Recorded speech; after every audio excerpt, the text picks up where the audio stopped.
എന്തെങ്കിലും ഔദ്യോഗികമായി വിവരം കിട്ടിയിട്ടുണ്ടോ? ഇല്ല അപ്പോൾ ഔദ്യോഗിക വിവരം നമ്മളുമായിട്ട് കൺവേ ചെയ്യില്ല. ഒരു പൊതുവിൽ അറിയിക്കുകയാണ് ചെയ്യുന്നത്. എന്താണ് പോലീസ് നൽകുന്നതല്ല, ഞങ്ങളെല്ലാവരും ഇവിടെ ഉണ്ടായിരുന്നല്ലോ, രാവിലെ മുതൽ ഇവിടെ ഉണ്ടായിരുന്നല്ലോ.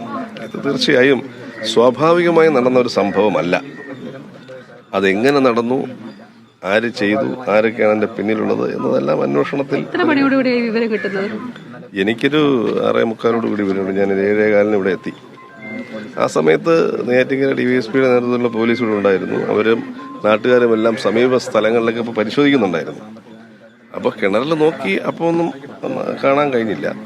പോലീസ് തന്നെയാണ് ഫയർഫോഴ്സിനെ ഇതൊന്ന് പരിശോധിക്കാൻ നിർദ്ദേശം കൊടുത്തതും.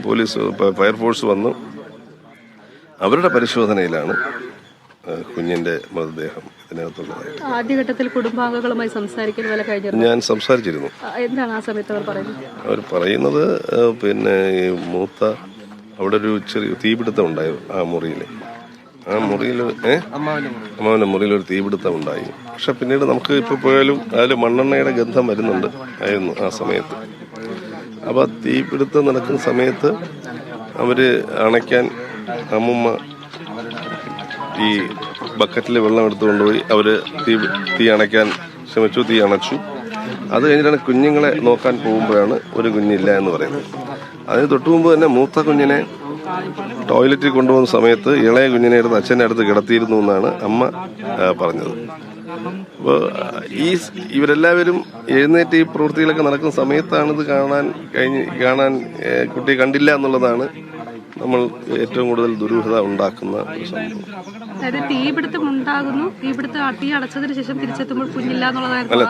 അതെ ആ നിലയിലാണ് ഇവരുടെ ആദ്യം നൽകിയിട്ടുള്ള വിശദീകരണം.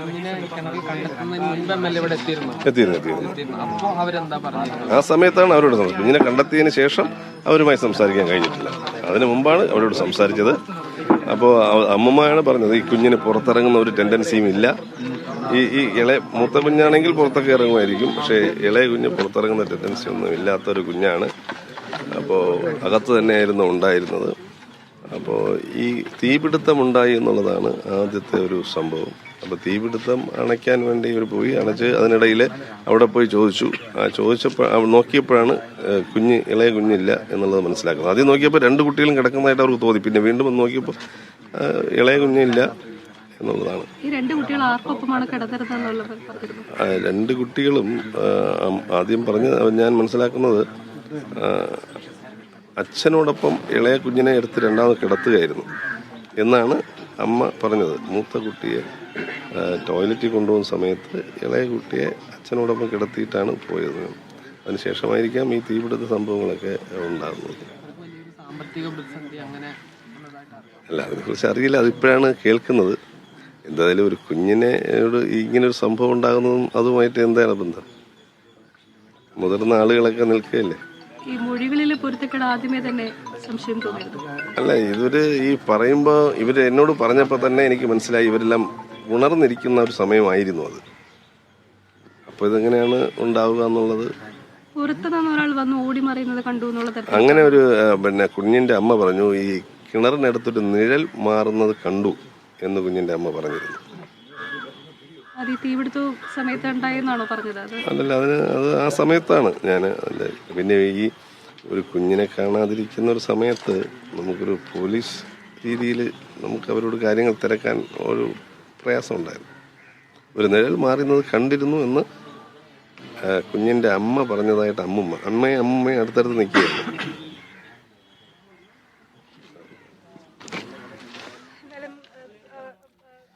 സാജിദ് അജ്മൽ വീണ്ടും ചേരുന്നു. സാജിദ്, ഈ പോലീസ് അവിടെ നടത്തുന്ന പരിശോധന ഏതുവരെയായി? എന്തെങ്കിലും തുമ്പ് കിട്ടിയോ? ഈ പോലീസ് ഇപ്പോൾ ഇൻക്വസ്റ്റ് നടപടികളാണ് ഇപ്പോൾ നടത്തിക്കൊണ്ടിരിക്കുന്നത്. നേരത്തെ ഈ മറ്റ് കിണറിന്റെ അളവെടുപ്പ് അങ്ങനെയുള്ള എല്ലാ പ്രവർത്തനങ്ങളും കഴിഞ്ഞിരുന്നു. പിന്നീട് ഉള്ള പ്രവർത്തനങ്ങളാണ് നടത്തിയത്. ഇപ്പോഴെന്തായാലും ഇൻക്വസ്റ്റ് നടപടികൾ പുരോഗമിച്ചു കൊണ്ടിരിക്കുകയാണ്. അടിമുടി ദുരൂഹത എന്നുള്ളത് തന്നെയാണ് ഇതിൽ പറയേണ്ടത്.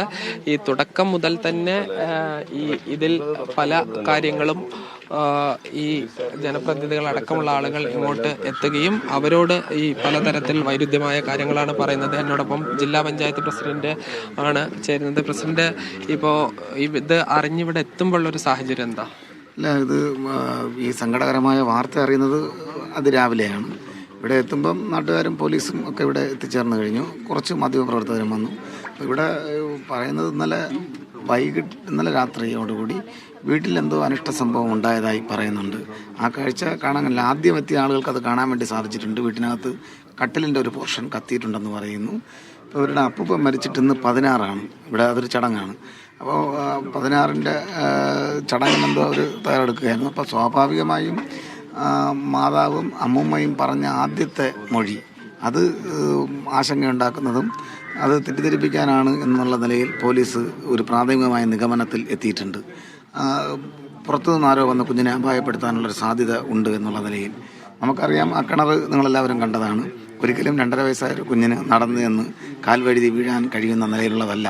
കുഞ്ഞിനെ ഭാഗ്യമായി ആരെങ്കിലും അപായപ്പെടുത്തിയിട്ടുണ്ടെങ്കിൽ മാത്രമേ കുഞ്ഞ് ആ കിണറ്റിനകത്തേക്ക് വീഴുകയുള്ളൂ. അപ്പോൾ തീർച്ചയായിട്ടും അത് തന്നെയാണ് പോലീസ് ഇതിനകത്തൊരു ദുരൂഹതയുണ്ട് എന്ന് പോലീസിൽ മനസ്സിൽ ബലപ്പെടുകയും അന്വേഷണത്തിലേക്ക് പോവുകയും ചെയ്തത്. അമ്മയും അമ്മൂമ്മയും പറഞ്ഞത് മതിൽ ചാടി ആരോ വന്ന് കുഞ്ഞിനെ അപായപ്പെടുത്തി എന്നുള്ളതാണ് അല്ലേ? അത് അപായപ്പെടുത്താനുള്ള സാധ്യത ഉണ്ടായിട്ടുണ്ടെന്നാണ്. പക്ഷേ 4.5 വയസ്സായ മറ്റൊരു കുഞ്ഞുണ്ട്. ആ കുഞ്ഞ് വെളുപ്പാൻ രാവിലെ ഒരു നിഴൽ കണ്ടതായിട്ടും പോലീസിനോട് മൊഴി പറഞ്ഞിട്ടുണ്ട്. കിണറിൻ്റെ ഭാഗത്തൊരു നിഴൽ കണ്ടു എന്നുള്ളൊരു മൊഴി പറഞ്ഞതായിട്ടും. അതുകൊണ്ടാണ് പോലീസ് ഇപ്പം അവർ മുഴുവൻ പേരും പോലീസിൻ്റെ കസ്റ്റഡിയിലാണ്.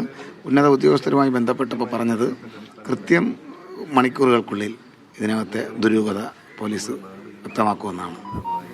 അതായത് ഇപ്പോൾ ഈ പുറത്തുനിന്നുള്ള ആളുകൾ എത്താനുള്ള സാധ്യത കുറവ് എന്ന് തന്നെയാണ് പോലീസും കണക്കാക്കുന്നത്. തീർച്ചയായിട്ടും അങ്ങനെ ഒരു സാധ്യതയില്ല. കാരണം ഇതൊരു പോലീസിൻ്റെ ഭാഷ്യം ഒരു 4 മണിയോടുകൂടി സംഭവിച്ചു എന്നാണ്. അങ്ങനെയാണെങ്കിൽ വെളുപ്പാൻ രാവിലെ നടക്കാൻ പോയ ആളുകളുണ്ട്.